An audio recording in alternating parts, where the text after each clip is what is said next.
مصطفیٰ رہبر اور رہنما، ان پہ جان ہے فدا ہے میرے خدا۔ مصطفیٰ مجتبی رہبر اور رہنما، ان پہ جان ہے فدا ہے میرے خدا۔ الشیطان الرجیم، بسم اللہ الرحمن الرحیم۔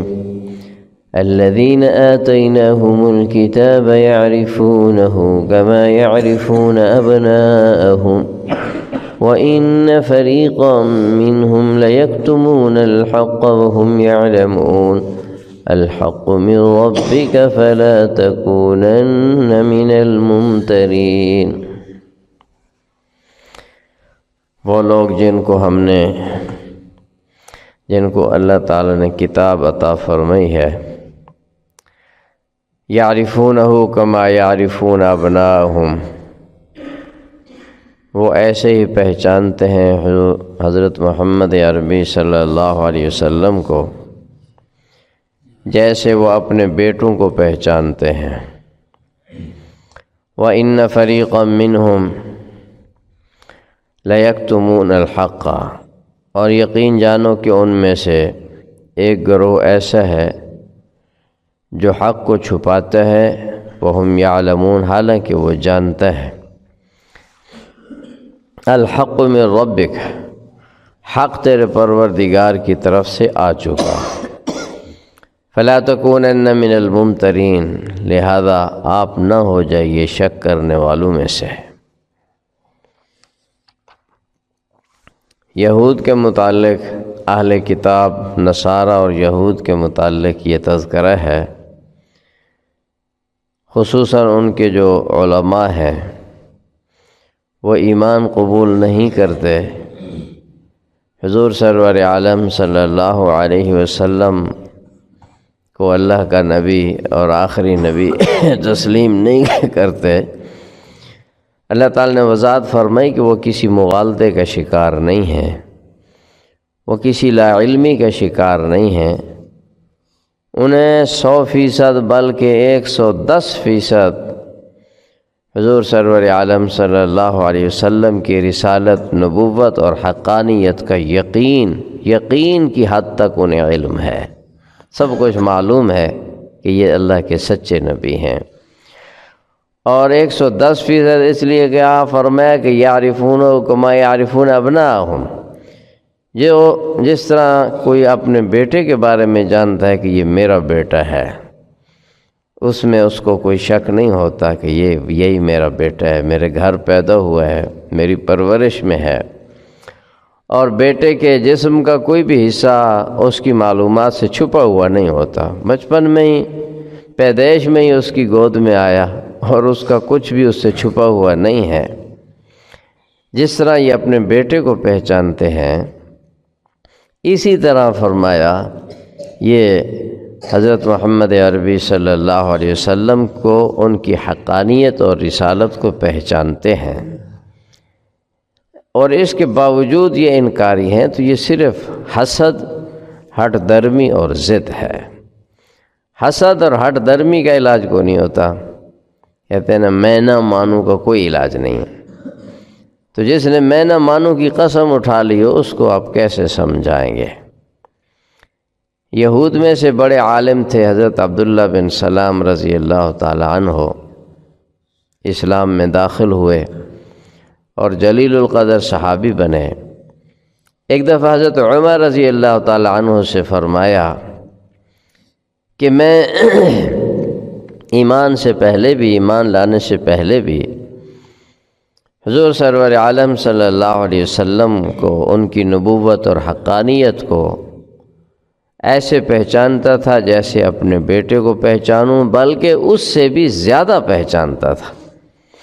اپنے بیٹے کے بارے میں تو شک ہو سکتا ہے، آپ کے بارے میں کوئی شک بھی نہ تھا۔ حضرت عمر رضی اللہ تعالی عنہ نے پوچھا کہ اپنے بیٹے سے زیادہ پہچاننے کا کیا مطلب؟ فرمایا بیٹے کے بارے میں تو شک ہو سکتا ہے کہ شاید بیوی نے خیانت کی ہو، مگر حضور صلی اللہ علیہ وسلم کی نبوت اور رسالت کے بارے میں اتنا بھی شک نہیں تھا۔ اس درجے ہمیں یقین تھا ایمان لانے سے پہلے ہی، اور اس یقین کی وجہ یہ ہے کہ تورات و انجیل میں جو بھی اوصاف آپ کے ذکر کیے گئے تھے بڑی وضاحت کے ساتھ، وہ سارے کے سارے اوصاف انہوں نے اپنی کھلی آنکھوں سے دیکھ لیے۔ اب یقین اور شک کی کوئی بات ہی نہ رہی۔ تو ویسے بھی اللہ کی طرف رجوع نہ کرنا، حق کو ٹھکرانا، لا علمی میں حق کو ٹھکرانا بھی برا ہے، جہالت کی وجہ سے کفر اختیار کرنا وہ بھی کفر ہی ہے، اس کو بھی نجات نہیں ملے گی۔ یہ لا علمی میں جہالت کی وجہ سے کوئی کافر ہو جائے، اور یہ بڑے افسوس کا مقام ہے۔ آج کتنے لوگ مسلمان کہلانے والے جہالت کی وجہ سے، لا علمی کی وجہ سے کلمات کفر کہہ دیتے ہیں، اور اس سے بندے کا ایمان جاتا رہتا ہے اور انہیں زندگی بھر اس کا احساس بھی نہیں رہتا۔ تو کلمات کفر لا علمی سے کہنا یہ بھی ایمان کی تباہی کا ذریعہ بن جاتا ہے، اس سے بھی بچنا چاہیے۔ اور پھر جو جان بوجھ کر کفر اختیار کرے اس کا جرم تو ڈبل ہو گیا۔ فرمایا الحق من ربک، آپ کے رب کی طرف سے حق بات آ چکی ہے، دین حق آ چکا، اس میں ذرا برابر بھی شک نہ کرنا۔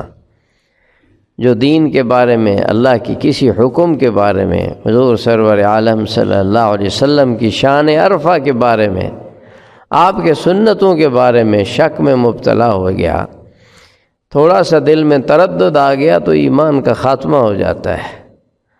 اور یاد رکھیں باطل طبقے جتنے بھی ہیں ان سب کے پاس جو خطرناک ہتھیار ہے مسلمان سے، مومن سے ایمان چھیننے کے لیے، وہ شک میں مبتلا کرنا ہے۔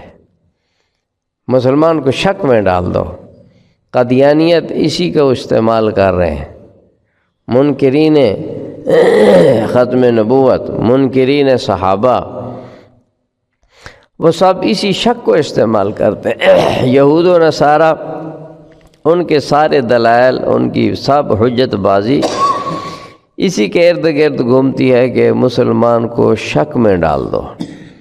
اب کوئی قادیانی کسی مسلمان سے ملے گا، وہ جی حضرت عیسیٰ علیہ السلام تو وفات پا گئے، کیسے بھی قرآن میں آیا انی متوفی کا و رافعو کا، میں آپ کو وفات دینے والا ہوں اور اٹھانے والا ہوں۔ اللہ نے کیا دیا؟ وہ تو وفات پا گئے۔ یہ مسلمانوں کا عقیدہ تو قرآن کے خلاف ہے کہ حضرت عیسیٰ علیہ السلام زندہ ہے اور آسمان پر ہیں، قیامت کے قریب آئیں گے، وہ تو وفات پا گئے۔ اب مسلمان کے پاس علم ہوتا نہیں ہے، اس کی اس بات کو اگرچہ اس نے تسلیم نہ بھی کیا ہو، دل میں شک پیدا ہو گیا۔ یہ شک کا پیدا ہونا یہ کفر کی پہلی سیڑھی ہے۔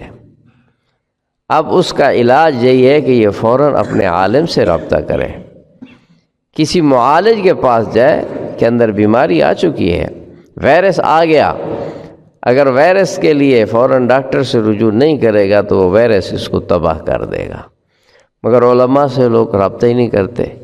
باطل نے پہلا کام یہ کیا کہ علماء سے متنفر کیا، عوام کو علماء سے دور کیا، کہ اس کو علماء سے، اپنے معالج سے متنفر کر دو اور رکھوالے سے متنفر کر دو، تاکہ یہ پیاس بجھانے کے لیے ادھر نہ جا سکیں، یہ اپنے ہی علم میں، اپنے ہی جہالت میں گھومتے رہیں، سر مارتے مارتے اسی میں موت آ جائے۔ یہ بڑی پلاننگ کے ساتھ یہ کام کیا مسلمانوں سے ایمان چھیننے کا۔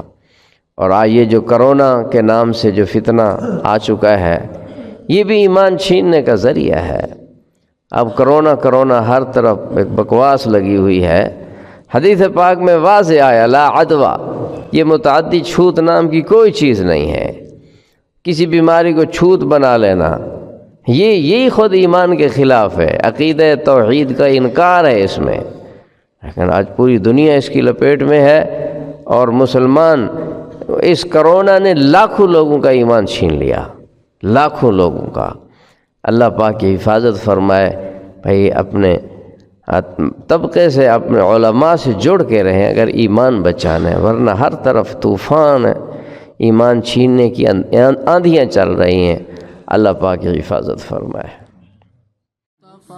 مجتبی رہبر اور رہنما ان پہ جان ہے فدا ہے میرے خدا مصطفیٰ مجتبی رہبر اور رہنما ان پہ جان ہے فدا ہے